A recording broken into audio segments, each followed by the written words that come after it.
Shalom. First and foremost, I want to give all praises, honor, and glory to Yahweh, Bahasham, Yahweh Shai, Bahasham, Recha Kudash. Double honors to the elders and the apostles of Great Millstone, and peace and blessings to the elect. And today we're going to go into the book of Psalms, the 131st chapter. A song of degrees of David. Now, a song of degrees, when you actually go into the word degrees, it says what comes up, thoughts, step, stair, ascent, right? Song of ascent to the three great pilgrim feasts. Now, if we look up here, it's that Song of Ascent Bible. See what that's about. Oops.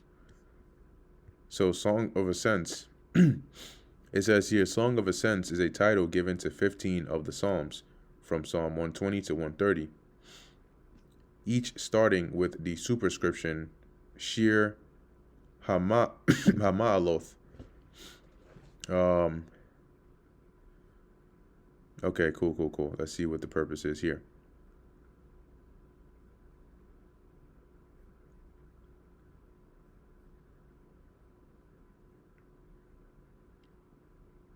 All right. It says here, the centrality of Psalm 127 attributed to Solomon, the builder of God's house, resonates. All right, I'm looking for the meaning, all right, let's just look it up over here. They're giving us a bit too much. So the Song of Ascents are 15 psalms in the Bible, traditionally sung by Jewish pilgrims journeying to Jerusalem for the 3 annual feasts or festivals. That is the Passover, Pentecost or Feast of First Fruits, and the Feast of Tabernacles. These pilgrim songs reflect the themes of hope, repentance, unity, and reliance on God, often focusing on the ascent to the temple, which is why it's called Song of Ascents or degrees.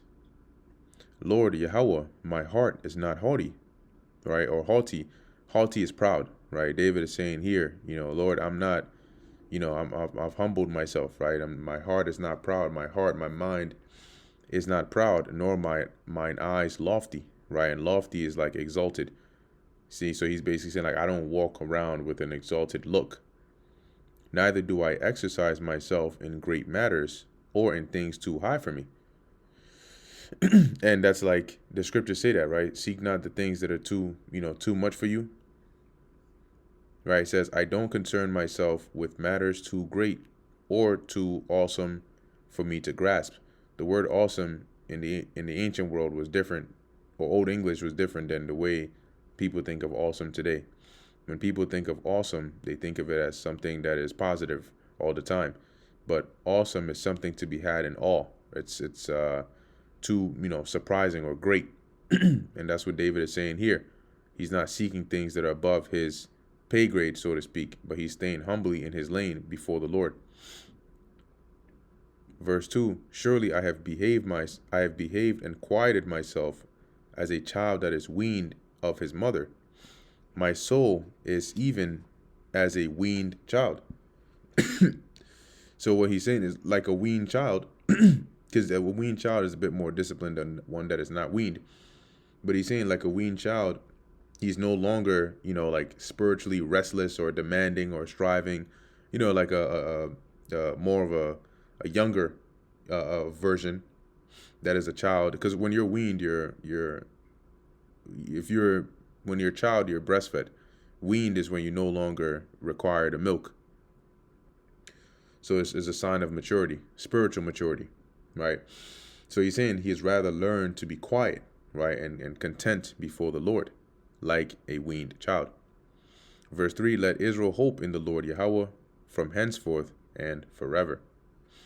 And that brings us to the end of the book of Psalms, chapter 131. Lord willing, that was edifying to the elect. In closing, I want to give all praises, honor, and glory to Yahweh, Bahasham, Yahweh Shai, Bahasham, Recha Kudash. Until next time, Shalom.